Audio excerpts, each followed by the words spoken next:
I think it's probably the most asked question, probably for both of us and all candidates, is why we want to be mayor. I have a vision and a plan for Akron that I think moves it forward. And it's about leadership. Each rung on the ladder, I think, so far, whether it's been in the classroom or in the clerk's office or in council, I've been able to demonstrate that leadership and being able to make those decisions. And it is about how we continue to engage our senior population, our millennials, giving them an opportunity, whether it's creating jobs, fixing the issues that we do need to fix. And I think even if you look at, I think we can both figure out what maybe some of the key problems are. Our approaches may be even similar in some particular instance. I know it's going to start with some sort of restructuring when it comes to city government on our finances and our operations. And I believe I have a plan to move that city forward. Okay, great. Mike? Same question. Well, I've been on Akron City Council now for 28 years, 10 serving the residents of Ward 4 as a ward councilman, and 18 serving the entire city as a council member at large. One of the key reasons that I believe my candidacy is very positive for the city is the fact that I've been there during the entire renaissance, as you could say, of the city of Akron. If you look at our downtown, when I came into office, there were O'Neill's and Polsky's, which were the featured department stores, were empty. And we have been able to put together a plan that has both enhanced our downtown, created business opportunities down there, as well as addressed many of the concerns in the neighborhoods. So I have the experience. I am prepared for this leadership role. I have corporate background, 21 years at First Merit Bank, excuse me, in their human resources and legal departments. And I've been preparing for this since I was 13 years old. My father first ran for Akron City Council, got involved in the campaign, and he and my mother always taught us that it was important to give back to the community, that public service was important, regardless of what we did. And I liked it and started in preparation for this opportunity. This is what I've wanted to do for a very long period of time. I prepared for it, and I think I present the experience and leadership to move the city in a positive direction. Let's tackle a question that Dan brought up, and that's about restructuring government. Does Akron city government need to be restructured, and if so, how? I think there's a couple of departments. One in particular is the Economic Development Department. I think the focus has been for too long on just the larger corporations and just bringing jobs in from overseas or elsewhere here in the country. There has to be a balance, I think, struck. I think we have to continue those kinds of efforts, but I believe that there needs to be a focus on our small and medium-sized businesses that we have. That's where we have the greatest opportunity for job growth and job creation. And as I've talked to small business owners, they are not satisfied with the amount of attention that they've received from the city. And I think that's important because as we've gone through our economic changes in Akron, from the loss of the rubber jobs and also the surviving the economic declines that have occurred, it has been our small and medium-sized businesses that have kept our community going.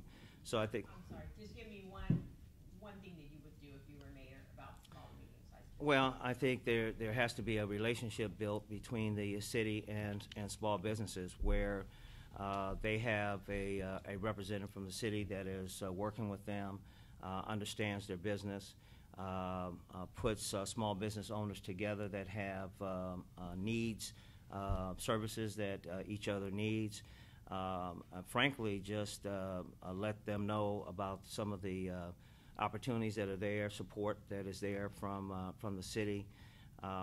Just really be in a position to know what's going on with them and be prepared to put together a package to help them grow, keep them in the city when they grow to a point where they need to move from where their current location is, and just do a better job about both keeping and growing our small, medium-sized businesses. Dan, you brought up the need to restructure I think it even goes deeper than that, and I've proposed that taking it starts with the transition audit from the previous administration. It also starts with keeps going with a financial and an operational look at under the hood at where the city's revenues are, how to potentially grow those, and how to deliver a service better. And for the last 15 years in looking at the service that government delivers, and whether it's picking up trash, removing snow, answering the phone call. And when I first became the clerk, oftentimes I would hear this on the phone: "Clerk's office, what do you want?" And I never thought that was an appropriate way to treat customers. It has to start at the top. So you have to start to train employees that people do care, and they do care about the service. Now, how we deliver that service, it's been a challenge over the last 8.5 years. And one of the things, and the first couple of things that I did in the clerk's office is look at how we do our business and how we grow our revenue, and changing some of those operations to be as efficient as we can. When state government funds started to shrink a little bit in 08 and 09, we were forced to look at how are we going to do this but still stay relevant, because we still had to operate, serve hundreds of thousands of title customers, and keep the courtrooms operating in an efficient way. By instituting an electronic case management system, was able to remove a lot of that handling that customers or that employees would do. It also, we were also strategically able to locate our title business so we can grow our revenue. It's taken that 30,000-foot strategic look at how government delivers the service, and then you start to look for partnerships, whether they're with other communities or with the county, and say, if we're both doing the same thing, how can we save money by doing something together? And I think there's a lot of low-hanging fruit out there to be able to partner with other communities and possibly the county to be able to achieve some of those efficiencies that I first described in that financial and operational audit. Okay, and if I were to ask you what one thing you would do differently as mayor as part of restructuring, one thing? I have a bunch, but I'll give you one. The first thing I think we'd have to look at what sort of technology that the city needs, and having managed large technology projects. We don't need to be a technology company where we're owning the network and owning the servers. I think there's a good partnership there with a lot of other entities where we can maybe reduce some of those costs, and then start to not necessarily start to partner. You start to achieve some of those efficiencies by working with other agencies, so you don't have those costs. You can put those in other city departments where the resources may be needed. Okay. And you guys turned over your IT board. Yeah. And And your county. I'm sorry. The city turned over its county health department, right, to the county Health department and building department. And building. Are there other departments? I'm looking at Denver, so.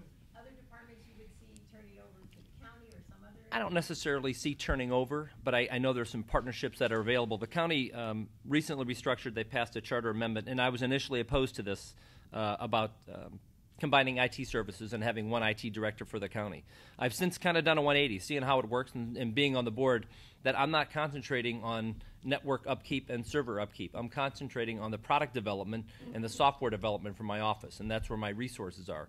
Even though the employees kind of move, they're still stationed where we are, so they can work on our system. And I think there's, and in technology, and I've mentioned this before in other ways, it's not something that you can just side order like a menu. It has to envelope your culture, and I think the city may be a little bit behind in some of those respects.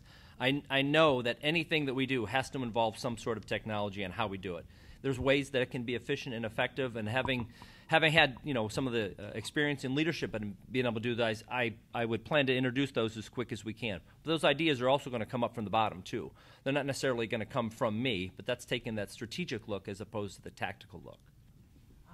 Other city departments? Well, I think in having participated in 28 city budgets, we have done some things that have restructured government over those 28 years.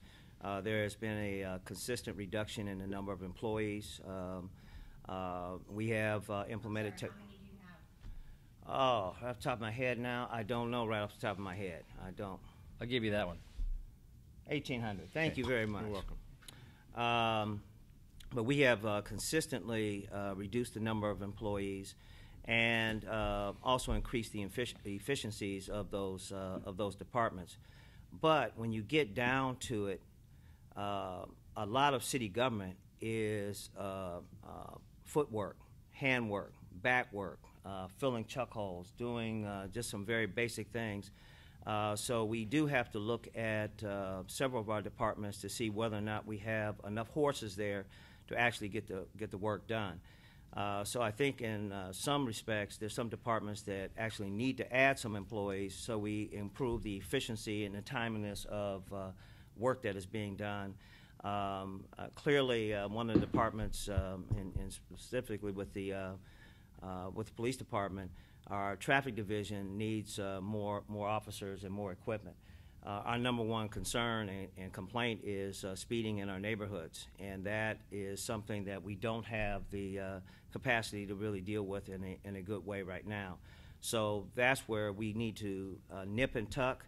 But I think on the whole, we have been very efficient for those 28 years as to how we have spent the taxpayers' money. And I think we have done the things that needed to be done to reduce our overall costs.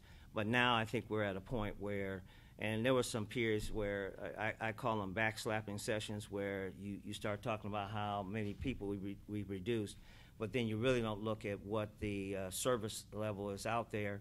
And I see some things. I'll give you a classic example. Around the corner from me, there was a fire hydrant that had been struck and was non-functioning. This is right next to a elementary school. That fire hydrant sat there broken for 4 months before it was just repaired. It was repaired about 2 weeks ago. So that's the kind of thing that clearly indicates that we don't have enough people to really get the job done, because there's no way that a fire hydrant, particularly next to an elementary school, should have been out of service that long. Talk about the budget of Akron.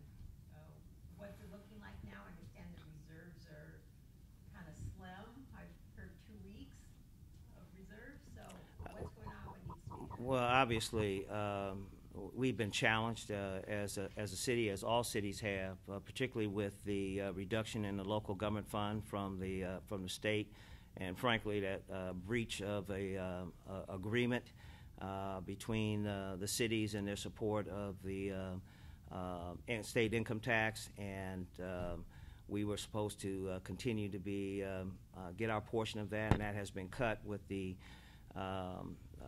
actually is continuing to be reduced each year. So that was money we put directly into public safety, police and fire divisions. We're looking at some challenges in replacing equipment and keeping our safety forces at the level that they need to be. We're challenged like everybody else. But I think on the whole, we've been very well run. We've been very efficient. But we need to create more jobs to increase our income tax base. That's where we have our greatest opportunity, I think, to increase our reserves. We also have the opportunity to, we really need to take a look at our JED revenues, Joint Economic Development District revenues. Those are now principally, a lot of them are, the monies are being dedicated to paying off the debt service on the sewer and water lines that will run in the townships. However, as that debt decreases, that's income that can be used for other things in the city of Akron, and I'm really looking forward to that revenue being better utilized, particularly in our neighborhoods, and focusing on many of the things that the citizens are concerned about. Right now, they are most concerned about their most prized possession, that's their home, and they see a decline in their neighborhoods. It's across the board, it's across the city. It impacts differently in different neighborhoods. It might just be one house in a certain neighborhood, and other neighborhoods, as I've gone door to door, I was on door to door in Crestview in Ward 4, which is my political birthplace, and covered about 6 blocks, and there were probably 15 vacant houses within that 6-block radius. So, and various states of repair. So we have some issues and concerns that are out there. That's where the residents are focused on. They're focused on their neighborhoods, and that is their number one concern, and what they've expressed to me in the meetings and everything that I've had with residents that's where we need to shift our resources and have more emphasis on our neighborhoods. Yeah, about the budget, and how much is the budget, roughly? 500 million capital and operating, and it's a rough estimate. I think that 1,800 number is a rough estimate because the county and the city are roughly the same size. And I think it segues back to that initial comment that I had made about taking the transition audit and an operational and a financial look at where the city's resources are and be able to dedicate those to where they most need them. And I'll give you a classic example. One is sometime about November or December it starts to snow, and it's pretty bad. It's not any less up here. And the city does a pretty good job of removing snow. From, say, April to August, you start to look at some of these abandoned houses.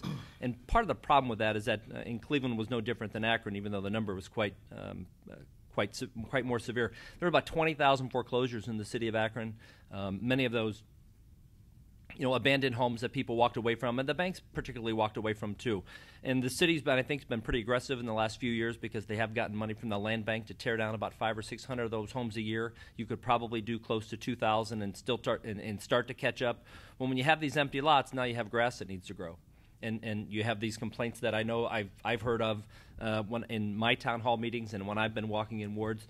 There's 7 or 8 of them probably right down the street from my house that they end up taking down, but they don't have the resources to be able to go cut those. They contract with maybe 4 or 5 companies, and as the city gets bigger, if you look up here, I'm sure it's even worse. When you can plow the snow but you can't cut the grass, that shows that there's a stark division of where the resources could go. It takes maybe a better innovative approach of how to be able to maybe go mow those lawns, because they are quality of life issues a lot of times. People don't want to live next to an empty lot where the lot grows and collects trash.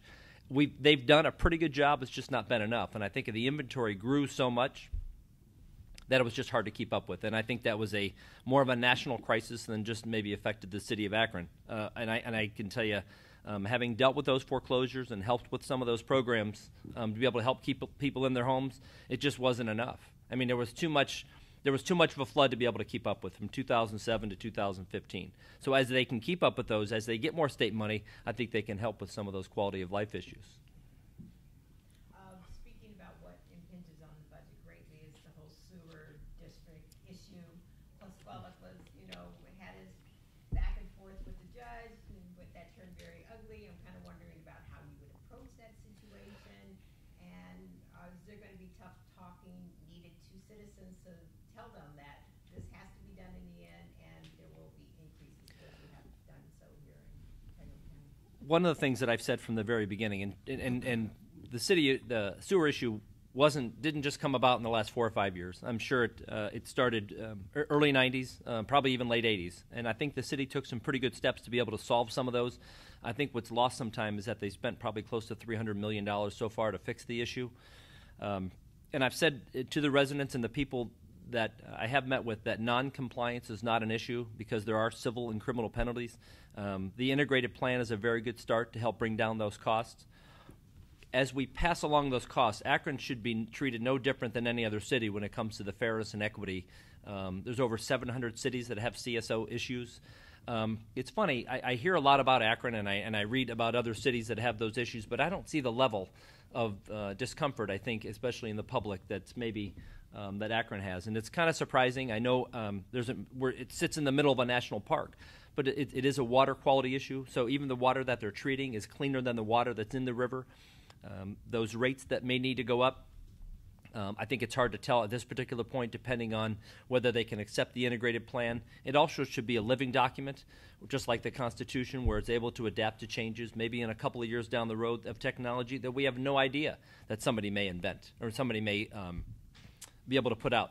So if we can, but we have to keep those costs. We can't. It affects not only the quality of life issue, it affects economic development, because I have heard from very large sewer paying customers who don't want to see their rates go up anymore. It also affects the people, senior citizens and people who are on fixed incomes, about whether they can even stay in their homes. So we have. But honestly, don't rates have to go up? I mean, not necessarily, but it is going to need looked at. They may need to, because non-compliance is not an issue. But we may be able to fund that if we can, and I've talked about having a super bond to be able to extend those payments out over 35 years. One of the good things is that Once this project is complete, those sewer fees can start to come off too. There's some maintenance to them, but they're not going to be able to stay there forever. And what about what about the former mayor and his tone toward the judge on this issue? Is that pretty open? Is that the way you would approach it? No, absolutely not. I've had a more collaborative approach from the, and I learned this early on being a teacher, is that you have to have a plan for success. It just doesn't happen. It's not a lottery winner. I mean, you have to be able to plan those type of things out. It's not my style of leadership. Like I said, it is a more civil and collaborative approach. It doesn't mean that it's any less of a decision maker. And I used the analogy the other day is that when you're staring at a light bulb for so long, that's the only light you can see. But if you back away from that light bulb, there's a lot of other lights. And I think that's the situation now. There's a lot of other ways to attack that problem. I wouldn't necessarily have agreed with that one. It just wasn't, I wasn't there at the time. So I would attack it a little bit differently. Okay. All right. Well, I was there at the time, and it was absolutely ridiculous how the mayor handled the situation, and frankly, put the citizens of Akron at a disadvantage because of his caustic relationship with the federal judge and also the EPA. It was pretty strange that the same EPA office that dealt with the Lima situation, Lima got a longer period of time in which to address their sewer issues, and we did not get that kind of cooperation at all from the U.S. EPA office, the same U.S. EPA office. First of all, I would totally change the tone and the direction. One of the first things that I will be doing after being elected is meeting with the EPA, changing the dynamic of the relationship. Frankly, the period of time it's going to take for them to review the integrated plan, it's been estimated up to even 9 months before we will get some kind of response from them. So there is the time and opportunity to help build a better relationship, both the EPA, a little bit different in terms of you just can't go and approach a judge about a pending issue. But we clearly can make it clear to the judge that we are open to negotiation and discussions, and will do so in a professional manner.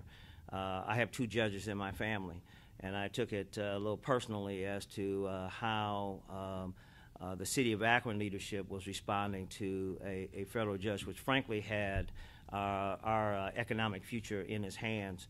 As it relates to the sewer project.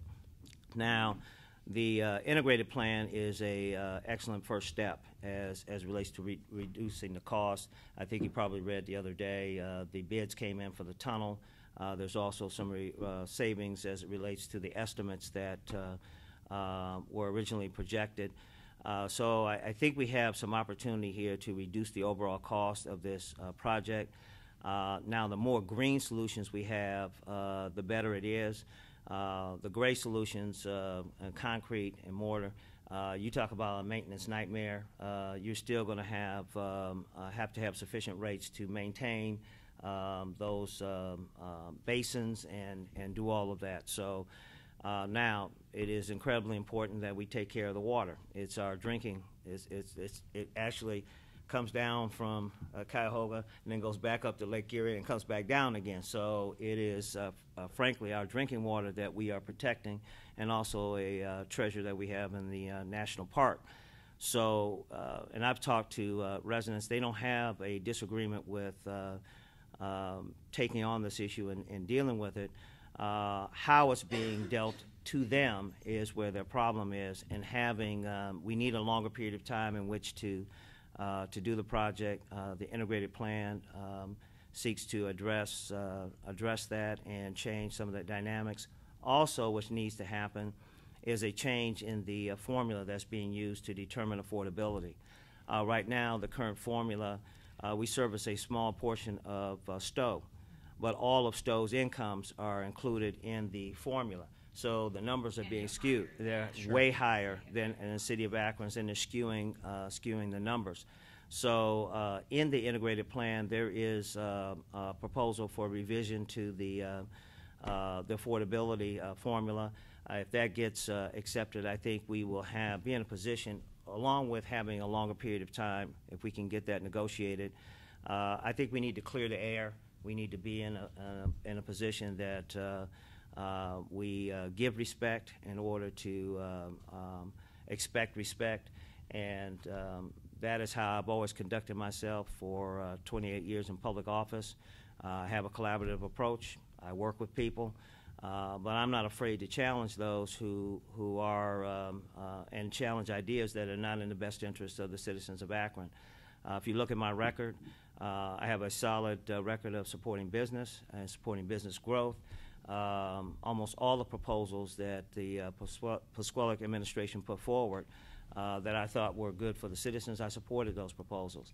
Now, I opposed those proposals, which I thought were bad, which included the leasing or selling of the sewer system. I don't think that would have benefited us at all. Matter of fact, what we would be in right now, if that had gone through, we'd be paying profit on top of every other thing that we have to do with the sewer system. So I think it was in our best interest to nix that idea. The citizens agreed, and when they supported a charter amendment that would require their approval before any city utility was disposed of in any way. So I think it's pretty important that we change some of the dynamics of how city government is both perceived as it relates to residents, also perceived as it relates to federal judge, the EPA, and anybody else that we have to deal with. There's damaged relationships with our township partners, even within the JEDs and our neighboring communities. Right now, there is little to no relationship between Cuyahoga Falls and Akron because of the past relationships. That needs to be repaired, and we share a common border and we share common problems. So we have to start working together regionally to deal with these problems and issues. All right, I want to go back to Dan about that whole, go ahead. When you say extended period of any deal with EPA, how long are you talking about? I would say 25 years is kind of the 25 years is kind of the norm out there. That's what just about everybody else is getting, and I think we should be treated the same as other communities.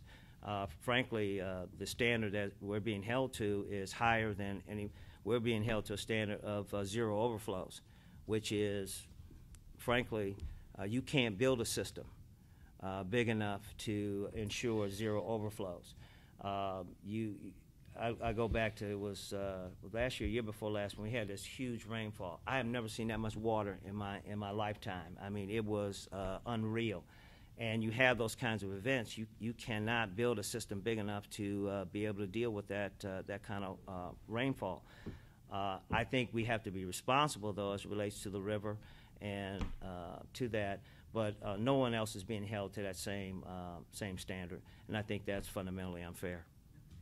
I'm going to assume the whole separate company idea that Pasquale floated is dead, right? No, I don't think it's. For me, I didn't disagree with the idea.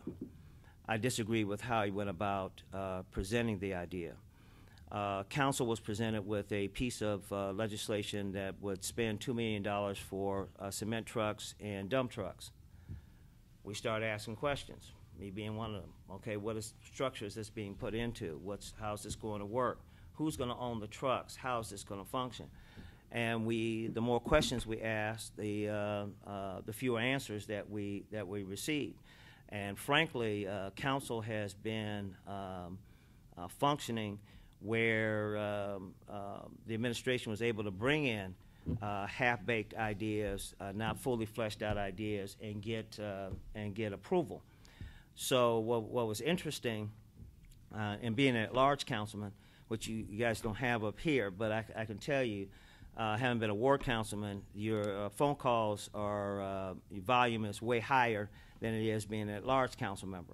Although the complexity of the questions are usually more when you get to an at-large member. I was getting ward council level phone calls about the whole proposal with the construction company.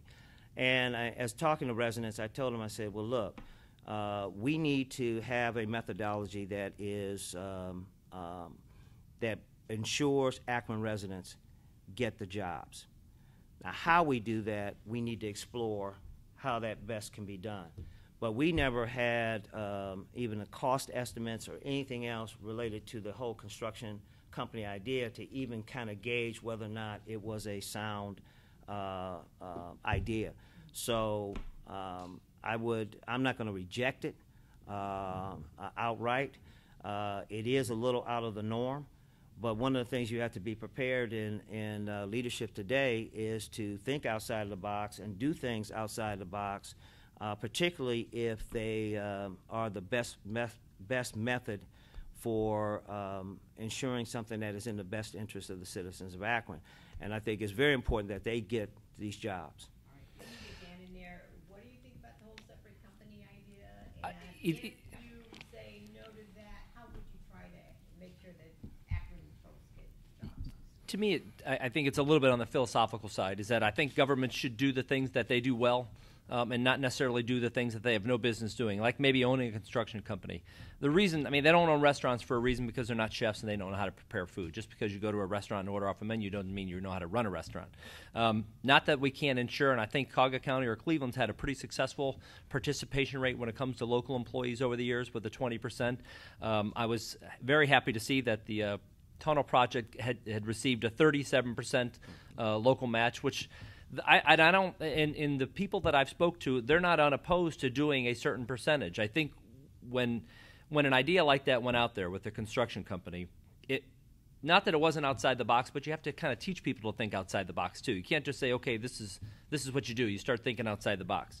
The idea never really got time to fly. It didn't get time to flesh out. It didn't really get. There was no other examples, I don't think, of people that said, yeah, a city owns a construction company and they have dump trucks. So philosophically, I wouldn't want to get into something because I think it takes away resources from some of the areas that we should be concentrating on, which is delivering those services of which we're chartered to do. Owning a construction company doesn't seem to me like it would fit in that philosophy. So when I am elected, I don't think we're going to pursue those construction company ideas, but we are going to work as hard as ever to make sure that we have, and I would love to get a 100% participation rate from Akron residents, but even the bargaining units will tell you there's not enough people in Akron to be able to do that. So there's some job training issues too that I think we can work on to make sure that they are able to get some of those jobs too. A lot of that is connected to economic development and being able to do that. I just don't think we should own a construction company to be able to achieve that goal. I think there are other, more sensible ways to be able to do it. Well, let me say one thing, and this is our past experience, particularly as it relates to the construction of the community learning centers. This is the prism in which we've kind of looked at this whole local participation and local jobs. We had very modest goals with the construction of the community learning centers, and those goals weren't met or anywhere near close. So this is the prism in which we were looking at. This is why, and people were very disappointed, frankly, residents, because at that time, that was the biggest construction project that had ever taken place in Akron. I think there was resistance from the contractors. I think there was not the sameness of thought between the school board and the city of Akron. On that, there's a combined board that makes those decisions. And frankly, there were some contractors that didn't meet their goals and then were awarded additional contracts. So at that point, they were like, well, we don't have to meet the goals, and we're going to still get work. So that was a real frustration, I think, for everyone as it relates to this issue, and in particular the residents who, when we went out and sold them on the 0.25% income tax increase for the construction of the community learning centers, part of that promise was, first of all, there's a promise that all their schools were going to be rebuilt, except for probably Kenmore, which had a whole bunch of little buildings. And second, that the residents of Akron would benefit from the jobs created from this. We're about to enter the last phase of construction, and some of the schools are not going to be rebuilt based on the school population at this point, which has dropped precipitously. Yeah. So, but again, those promises weren't met, and what was done didn't meet the modest goals that we had set out. So that's why I think it's extremely important that we be aggressive as it relates to the sewer project, because people are like, and they've come down to council and they have advocated on these issues, and they're advocated on these issues, and they're very adamant about the fact that Akronites should benefit from these jobs. So it's encouraging to see what has happened, but I want to make sure that we have the kind of methodology that makes sure that happens all throughout this project. I don't want to keep monopolizing Well, things. No, and I want to add one thing. I want to hear your response, and then I did have a more political question. Okay, I do want to add one thing. Gone are the days kind of when you can just go on the street and start to pluck laborers. I mean, some of these are highly skilled that require training, and it's also a safety issue too. So if those residents are in Akron and they are able to qualify for those jobs, we should be able to do it. But we should also look at the training side too. Summit County may be the largest county in the state that doesn't have a community college. We need to be able to develop some sort of training skills through there, whether they are vocational, whether they are with the trades. Because, like I said, you can't just pluck people off the street and say, okay, we're going to put them there. The goal is to get as high as numbers you can. You want to shoot for 100%, I think it's great. 37 was a pretty good number to start off. I'm hoping that sets the bar high, and we can continue to be aggressive, because it is about keeping that as local as we can, because I think it helps the economy, ad nauseum. Those dollars spent one through, it got to be 3-4 times. And that helps us, I think, quite a bit. Well, on the training, I will say that we did have the CDL training program that was very successful. We had Akron residents, and the other component here is minority participation as well. And we had good participation in that. Many of those residents are working on the construction sites at this point. Many are also working just period for the construction companies. So I think that's incredibly important. That is the other piece that has to happen, is the training of our residents, and that needs to be flushed out as well as to how to accomplish that and do that in a way that is really meaningful for people. I really object to meaningless training where somebody gets a certificate and it has absolutely no meaning, no validation, and the program that we put together did work. There were some issues as to where it was located, and transportation and other things are part of the equation that you have to make sure that there's public transportation in there to get there. But we started on that. That's just one piece that happened, but we have to increase that as it relates to training. I wanted to ask, because the city of Akron is facing obviously a sea change, really, with the departure of Mayor Busquella, who in some ways was a larger than life figure, had been there, I think maybe the longest tenured mayor in Ohio. I'm not sure about that. I think so, at least of one of the major cities. You're yes. close. I mean, you're not too far off. Yeah. And, kind of in some ways sucked the air out of the politics of the city, and kind of because he was so dominant. And, Mr. Williams, you talked about some of the ways in which you disagreed with how he approached things, but on the other hand, he was seen as very successful for many years. So I'd like to hear from both of you about how your style would differ from his. Where are some of the key ways that your politics would be different, and whether there, the residents need to be reassured that maybe there won't be too many drastic changes in how things are done, or whether there need to be. Well, I think the residents are clearly want a different style of government. That's what I've gotten as I've talked to people. They are very ready for a change. They do want to see a continuation of the progress that had taken place during Mayor Busquella's almost 30 years. Frankly, I've been there for, matter of fact, I ran, he was appointed, then he had to run, and I ran at the same time for Ward 4. So I've been on council just about as long as he's been mayor. and participate in all the growth, all the changes, all the positive things that have taken place. So I am a continuation of that legacy on the positive side.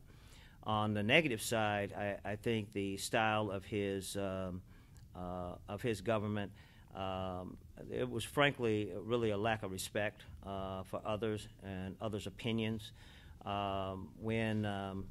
It's kind of funny, my relationship with him changed over the years from a confidant.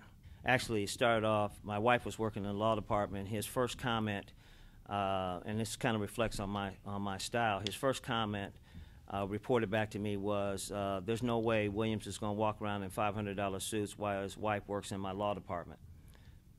I was like, okay. So I went and told my wife, I said, honey, you need to find another job, and she went out and did that. I did not let that prevent me from forming a relationship with Mayor Pasquale, and we worked very closely for many, many, many years. And there was a cooperativeness between council and the mayor, frankly, where we sat down and discussed ideas and developed ideas together. JEDs, all those things were discussed openly with us, and we all had the ability to go out after discussing them and frankly adding pieces, parts to those, and we could all go out and say, yes, this is something that we want to do, and this is something we need to convince the residents of Akron to do. That changed over the years to a much more dictatorial style of government. That is not my style at all. A matter of fact, my hallmark has been working with and respect for leadership in all forms. One of the things you learn as a ward council person is some of the most effective leadership in the city are those what I call the mayors of the communities. They're the ones that actually get people to buy into policies, actually get people to implement policies that you want to implement as a community. So they're extremely important to empower as well as support. And there have been many who have been very active in the community because they had a disagreement with Mayor Pasquale. They were punished afterward. There's no requirement that you agree with me. The only requirement is, for me, is that you're working on behalf of the residents of Akron. And I can be supportive, and we can work through those things. I've worked with various members of City Council. We've had some characters over the years. You know some of them. And I have continued to forge relationships, and I still have relationships with some of them. Probably the most infamous is Ernie Tarl, who was recalled and all that. I still have conversations with him. The Pasquale administration would not even have discussions with him. I think that's silly because good ideas come from strange places sometimes, and you always have to keep open dialogue. My father taught me very early on, son, in politics, there's no permanent friends and no permanent enemies, and you have to be versatile. We're on opposite sides today. We're on the same side tomorrow on another issue. So that is important because it's in the best interest of the residents. I can't afford and never have to put my personal likes or dislikes ahead of the citizens of the city. So I may not like you, but if it's a requirement that we work together in something that's good for the citizens of Akron, that's exactly what I'm going to do. And that's what I think is important, and that's what I've done for 28 years. When you said characters, I thought you meant me, so I was going to get ready for no. We signed up for this. I mean, it's a volunteer activity to go into public office. The criticism comes with it, even in any sort of public service. And having parents yelled at me for, in the classroom, or being on council and having people disagree with you, or in the clerk's office. It's not as big as having to deal with maybe 10 judges from a different party. It's never about my necessary opinion or how we should lead this. It is a more collaborative effort, and I would echo the sentiments of some of those. I've had to build relationships with other members, other township trustees, whether they be mayors in other counties, whether we need to improve our business, and those are those are relationships I plan on cashing in on right away because there are some issues that affect, especially when it comes to the sewer rates. We proposed a civility accord 6 weeks ago on how we deal with council and how we deal with the public. It is about respect for other people's opinion. You're going to get these criticisms. People are going to take shots at you. The media is going to not disagree with you. That's okay. It's never been a problem because to me it's more about public service than personal service, which is why. And I'll tell you a quick story. I was at a symposium or a class down in the Supreme Court, and a friend of mine who was actually the municipal court chief of staff for Earl Chernow, we were kind of come up with slogans, mission statements for offices. He says, I'll give you 2 words, we care. You could use we care in almost every public service organization because you have to show that you care. And if they don't get that from the top, they're not going to get it from anybody else. So showing residents that you do care, whether you can help them or whether you can agree with them or not, that's the same attitude, and it is about servant leadership. It's about lifting everybody else up as opposed to yourself, and I've conducted that way in my X number of years, 23 years in public service. It is about what we can do better for residents, how we can improve our business climate, how we can help our neighborhoods better. It's all about that. So, and I think I have alluded to it just a little bit earlier when I used the light bulb analogy. When you look at something so long, that's what you get used to. And I can't tell you, as many people as I've heard from, it's a refreshing change that they are going to see a change in City Hall because they do want to see a different demeanor. They do want to see a different approach. They want to see some more collaboration and be able to do that. And this is from people who are supporters and not. And I think it's a tremendous and a great opportunity for the city to kind of reset itself and then to continue to move forward. Has the former mayor endorsed in the race? Not that I know of. Not that I'm but speaking I can just because I assure don't you know. it wouldn't be me. Okay. And then what about these 3 other Democrats who were originally signed up for the primary and who dropped out? Have they endorsed either one of you? Frank Camiel has and Tom Sawyer has. I'm not sure about the third. Who was the third? That was the one who dropped out early on. Oh, I saw. I met his mother the other day, but I haven't heard much from him. Okay, so Mr. Cominelli and Mr. Sawyer. have endorsed which one? Myself. I have a question, just to expand a little bit on the regime change, sea change, whatever you want to call it. One of the things that's been talked about the most, and certainly when I was putting together all of the things we were looking at when he resigned as mayor, one of the biggest changes that people talk about is downtown Akron. When you walk through downtown, when he took office, I guess the saying was you could have rolled a bowling ball down the street at 4 p.m. and not hit anything. And now there's people downtown, even on weekends. But you do have in the last year or two, it looks like an increasing vacancy rate in some of the properties down there. What do you do? It's been a few years since there's been any real projects down there. There's been small things, but in terms of new things opening, what do you do to continue improving downtown against the tide of maybe some of the trends we've seen in the last couple of years? Well, I think the initial step, and you have to look at right now, the residents feel that downtown has been favored over their neighborhoods. So the first step that has to be addressed in preparation for doing some things in downtown is we have to address those issues in the neighborhoods. Now, part of the discussion will be with the residents is having a balance between those two. Because as I've talked with residents, some who have been pretty mad about how their perception, I told them how important downtown is as a income tax revenue generator. That's how we're able to do the things that we want to do out in the neighborhoods is because of what happens in downtown. Clearly, one of the key components in downtown was the baseball stadium. I went out with other members of council. We visited a number of different sites. I was chairman of the Budget and Finance Committee at that time. The proposal came through my committee. I made sure over some objections we had John Frank, who was the Ward 8 council person. He was the last Republican that served on council. Was in opposition to it, but we were able to do that not because stadiums, as I explained to people, stadiums aren't money makers. Stadiums are generators of other economic development, and clearly that's why you've done. That's why you took the Coliseum and brought it downtown Cleveland.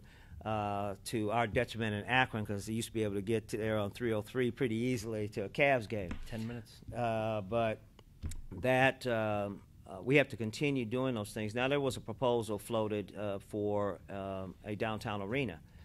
Now, one of the problems with that proposal was that there was not a collaborative effort in terms of getting a variety of opinions as to whether or not that was a good proposal and whether it was the right time. The baseball stadium was at the right time because we had been consistently investing in the neighborhoods at that point. So there was a satisfaction with the residents out there that their neighborhoods were being taken care of. And basically they have a very basic attitude about things. Okay, I'm good, my 40 feet is good, my neighborhood's good. You all go down there and handle that other stuff.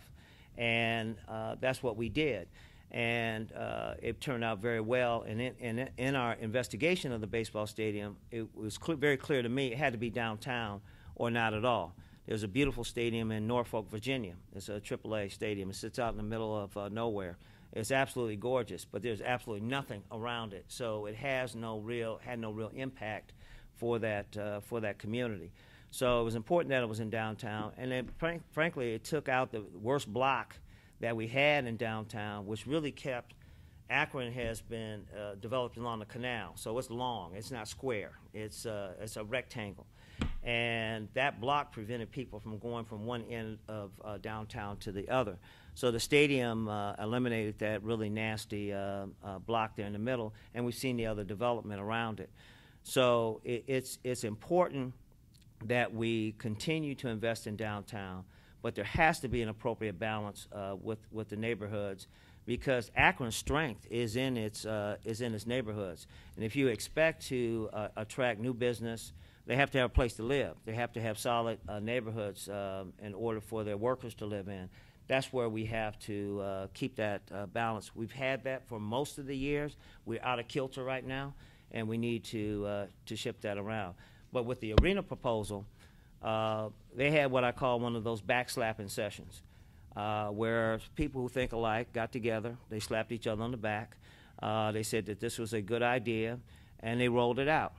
And they got hammered. Now, there were two other components to that, the improvements to the jail, which were extremely needed, and improvements to our communication systems, which were extremely needed. Both of those got lost in the perception of an Akron U arena, which was another issue as related to that. The residents were in no mood for it, particularly with sewer rate increases and the decline that they perceived in their neighborhoods. So that proposal, they dropped the arena after they spent money on a pole. I could have told them if you're connected to the community, you have a pretty good idea of exactly what's going on out there.